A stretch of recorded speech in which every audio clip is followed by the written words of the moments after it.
খেতে হলে বাঁচতে হবে। না না, ভুল বললাম। বাঁচতে হলে খেতে হবে, না কি বলুন? আর খেতে হলে কি করতে হবে? খেতে গেলে কিন্তু রান্না করতে হবে। আসসালামু আলাইকুম, কেমন আছেন সবাই? চলে আসলাম একটা রান্নার ভিডিও নিয়ে। কেন জানি ইদানিং আমার রান্নার ভিডিওগুলো করতে আর ইচ্ছে হয় না। আসলে রান্নার ভিডিও করতে অনেক সময় লাগে। দেখা যায় যে রান্নাটা আমার 1 ঘন্টায় শেষ হয়ে যায়, ভিডিও করতে গেলে সেই রান্নাটা শেষ করতে আমার 2 ঘন্টা সময় লেগে যায়। এই জন্যই মূলত রান্নার ভিডিওগুলো এখন আর নিতে ইচ্ছে করে না। তো আজকে কি রান্না করেছিলাম? আজকে না, মূলত এই রান্নাটা কিছুদিন আগের করা ছিল। তো সেই ভিডিওটাই আজকে শেয়ার করতেছি।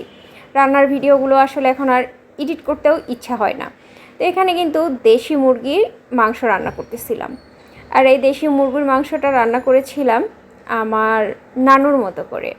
আমার নানু এভাবে হাতে মাখিয়ে দেশি মুরগির মাংসটা রান্না করত। সব বাটা মশলাগুলো পাটায় বেটে নিত আর পেঁয়াজ রসুনগুলো কুচি করে দিত।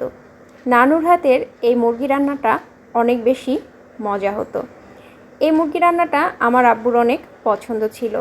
প্রায় সময়ই আব্বু আম্মুকে বলে এই নানুর মতো করে মুরগি রান্না করতে। তো আম্মুও এই মুরগিটা খুব সুন্দর করে রান্না করে। আর এখন তো এইভাবে হাতে মেখে দেশি মুরগি রান্না করাটা রান্নাটা আমাদের সব ভাই বোনদের খুব পছন্দের। তো এই মুরগির মাংসটা রান্নার পরে এই মুরগির মাংসর যে ঝোলটা, গ্রেভিটা হয়, ওটা দিয়েই পেট ভরে ভাত খেয়ে ফেলা যায়। আর আমার আম্মুর রান্না তো অনেক ভালো, আপনাদেরকে আগেও বলেছি আমার আম্মুর রান্না অনেক ভালো।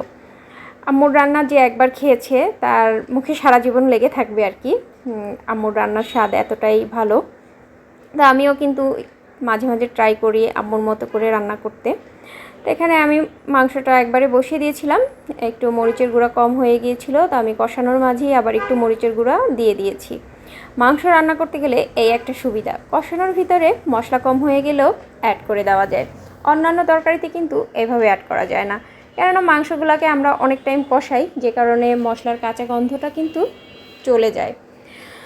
তা আজকে কিন্তু আমি রেসিপি কিভাবে কি করলাম সেগুলো বলতেছি না, কেননা মুরগি রান্না করতে সবাই পারে।